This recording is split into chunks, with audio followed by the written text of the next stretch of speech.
If I was in a little subcompact car, I wouldn't survive. Winter weather wreaked havoc in the Portland area today. Dozens of crashes, closures, and a huge pileup in the Columbia River Gorge.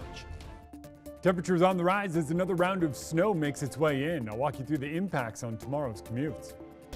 It's not an attractive walk, down here like it used to be, as you're seeing, different businesses operating as a construction site. A local winery feeling the impact from construction at the historic Peyton building in downtown Spokane in what's usually a busy weekend. How they're trying to stay positive. New tonight. Good evening and thank you for joining us for the KREM 2 Night Report. I'm Mark Hanrahan. All right, the first round of snow is done, but we've got more to come and it's just in time for the morning commute. Chief Meteorologist Jeremy Legoo is live at the Weather Center with what we can expect. Jeremy? Well, Mark, when it comes to temperatures, those are going to be something to monitor. 25 degrees, we are way warmer than we've been the past few nights, but still far enough below freezing after a bout of cold that all of our snow that's flying is sticking and sticking quick. For that reason, we have winter weather advisories in effect for southern Washington, southeastern Washington, I-90 corridor from Spokane all the way into Montana and much of the southern panhandle. Snow coming down lightly. It's a little bit here in town, but like I said, it's stuck right away. We're expecting another round to move in overnight and wake up to it early tomorrow. It doesn't look like it's overly organized, but what it does look like is it is going to stick.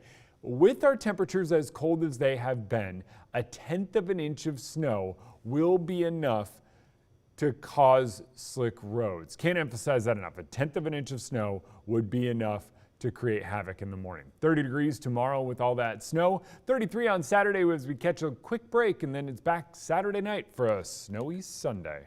All right, sounds good. Jeremy will check back in with you later in the show. And now to our night beat with a quick look at today's top stories. Widespread snow led to some extremely dangerous conditions in the Portland area today. The Multnomah County Sheriff's Office responded to a massive pileup on I-84. Some 24 vehicles were involved, closing about 3 miles of the interstate. Originally, it was believed that 100 vehicles were involved. Drivers reported whiteout conditions. Thank goodness that Suburban, it's built like a tank. It said that's the only thing that saved me. If I was in a little subcompact car, I wouldn't survive. Several people were injured in the pileup, but so far there are no known fatalities. And stated that he would shoot up the place. This is precisely what he ultimately did. Tonight we are learning more about a terrifying situation at a Garland bar where police say a man shot up the place. Spokane police say Gibson Rickland shot into Rick's Ringside Pub last night. Court records show that Rickland was inside and then told to put his gun away or leave. A few minutes after he left, the bartender told police he came back shooting towards him from the doorway. Luckily, nobody was hurt and Rickland was arrested hiding underneath a pickup. He made his first appearance in court today. Frankly, he's ultimately lucky that no one was actually harmed. More importantly, however, the state would also note that Mr. Rickland shouldn't have even had firearms whatsoever. Rickland has 3 felonies that prevent him from having a weapon, including illegally owning a gun. Rickland is now in jail on a $250,000 bond. New tonight, a Spokane U-Haul owner is facing more than $200,000 in fines for knowingly exposing workers to asbestos. The Department of Labor and Industry says the owner bought a former Kmart in 2019 and began renovations without getting the nearly 60-year-old building tested. When floor tiles started popping up, workers were instructed to throw them away in a regular trash can and never knew they were handling asbestos. The same owner was cited and fined back in 2019 after employees used demolition equipment to remove asbestos-containing flooring from a Kmart in California. And that was your night beat. To learn more about any of these stories, just head to our website. That's KREM.com. Tonight, one downtown business is doing all it can to keep customers coming in while construction projects block off the sidewalk by their front door. KREM 2's Connor McAvoy reports on the project and how staff are preparing for one of their busiest weekends.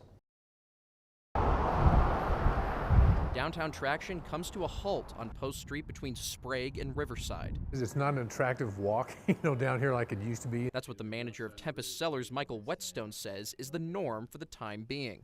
His business is under the same roof as the historic Peyton building, where 96 apartment units are being built across 8 floors. Whetstone says as the building is being gutted, debris on the upper floors of the building falls through an outside chute, landing right in front of the winery. which is now surrounded by scaffolding. Dust comes in through into the tasting room, into the foyer, and definitely the sidewalk out there is dirty. The project is expected to take about 14 months.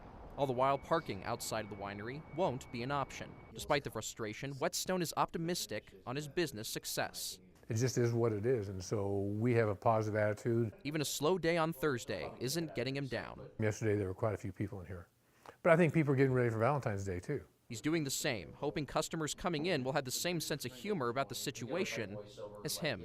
It's noisy, and so it's dusty, and people are like, well, this is nice, Michael. Thank you for the presentation as we're walking in. But people come in to drink wine and to talk, and that's exactly what they do. Connor McAvoy, KREM 2 News. All right, don't go to bed just yet. Hear a bill heading through Olympia tonight that could charge Washington drivers based on how many miles they drive rather than by how much gas they buy. What he's doing is making our budget situation not just worse, but potentially a lot worse. $162 million in federal funding cut off. Tonight, state leaders are fighting back against multiple executive orders signed by President Trump.